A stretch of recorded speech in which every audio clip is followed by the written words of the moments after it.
الحمد لله والصلاة والسلام على رسول الله وعلى آله وصحبه ومن والاه أما بعد. Assalamu alaikum wa rahmatullahi wa barakatuh. Dear respected elders, brothers and sisters. Short, quick reminder for all of us, inshallah, I was going to talk about initially something else, but considering that the ayat that were recited today in the first rak'ah was the first half of Surat Almulk, as you all know, I can't help but use this opportunity as a reminder for all of us to reflect on the question that Allah subhanahu wa ta'ala poses in the opening of Surat Almulk and how we can all benefit, inshallah. Surat Almulk, as you know, is the first surah of the 29th juz. And the opening verses of the surah, تَبَارَكَ الَّذِي بِيَدِهِ الْمُلْكُ وَهُوَ عَلَى كُلِّ شَيْءٍ قَدِيرٌ. Allah subhanahu wa ta'ala, from the word get-go, He poses a challenge by first presenting the haqq, the truth to us, and that Allah, blessed be He, in His dominion, the one who's created, الَّذِي خَلَقَ الْمَوْتَ وَالْحَيَاةَ, the one who's created death and life, لِيَبْلُوَكُمْ أَيُّكُمْ أَحْسَنُ عَمَلًا, to test each and every one of you and us. And then Allah subhanahu wa ta'ala presents evidence, if you will. الَّذِي خَلَقَ سَبْعَ سَمَاوَاتٍ طِبَاقًا مَا تَرَى فِي خَلْقِ الرَّحْمَنِ. And then He challenges each and every one of us that as far as your sight can see, do you notice any, in the translations they differ, but in short, any faults in the creation of Allah subhanahu wa ta'ala, any breaks in the sky, any fault in the earth that could have been something else if it was not perfect. And after these opening verses, Allah subhanahu wa ta'ala then transitions to a scene of the Day of Judgment. And that happens often in the Quran. Allah subhanahu wa ta'ala will start Hamim, Ain Sin Qaf, or Hamim, and you present Yasin wal Quran al Hakim. He will talk about the book, or he will talk about himself, and then immediately transition to a particular point, a rhetorical question that he wants you to think about. So it's a device Allah subhanahu wa ta'ala uses, and it's to catch the attention of the listener. And in this particular case, when the opening verses, they pose a challenge, we all submit. We say, of course, there's no fault we find in the creation of Allah. There's no fault that we find in the skies and the heavens and the earth.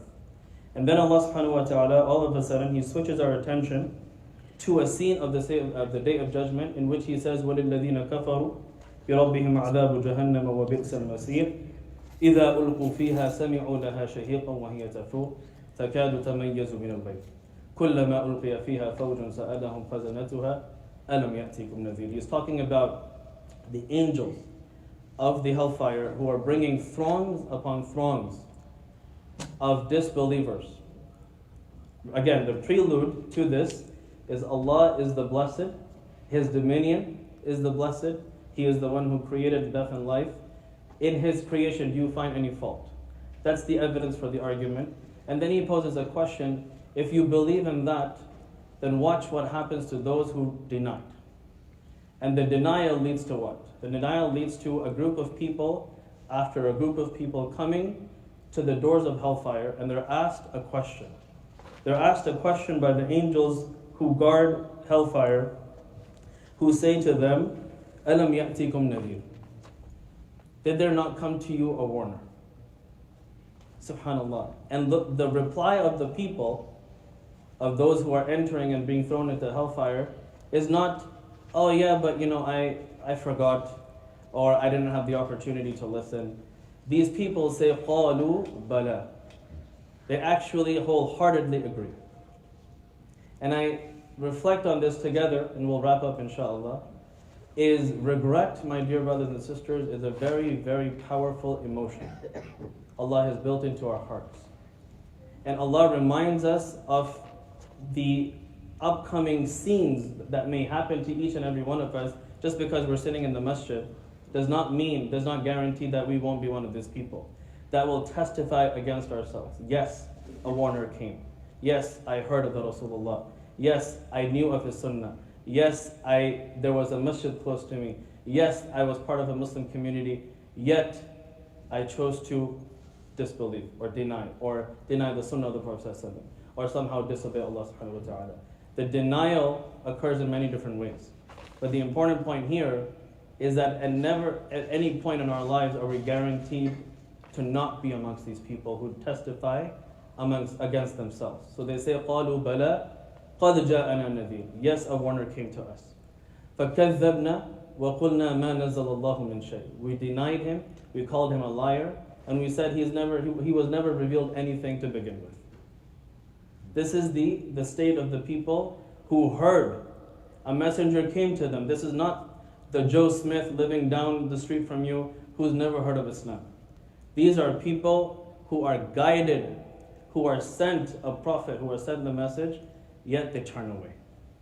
And I want us to seek refuge in Allah subhanahu wa ta'ala from ever becoming one of those people. I said this in the khutbah last Friday as well, and I'll say it here again. The topic I spoke about was remembering death. And Rasulullah ﷺ tells us in a hadith that there will come a time toward the end of times where a believer will wake up in a state of iman, and by the time he goes to bed, he will be outside of the fold of Islam. And that time, Allahu Akbar, we can say we are either seeing it or we're very close to it.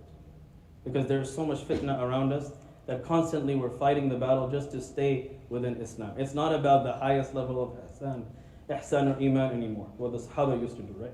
We're about, I'm Muslim in the morning, but my iman is borderline weak by the night.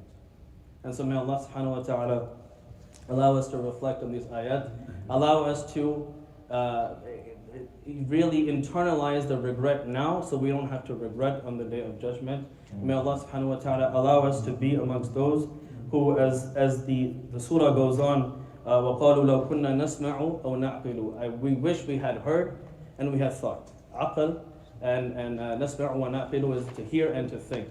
So let's, inshallah, may Allah subhanahu wa ta'ala allow us to use our intellect and our hearing and our seeing and our five senses and our reasoning to, inshallah, stay firm on the deen, istiqamah, and not have regret on the day of the biggest regret.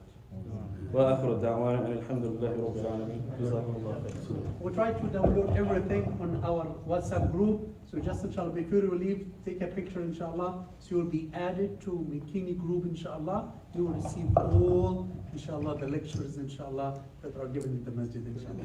Just inshallah, you don't have to add anything. Just take a picture. It will take you inshallah. Jazakumullah. So I will download it right now inshallah. You did a good job, mashallah. Jazakallah khair. Now you did a good job, mashallah.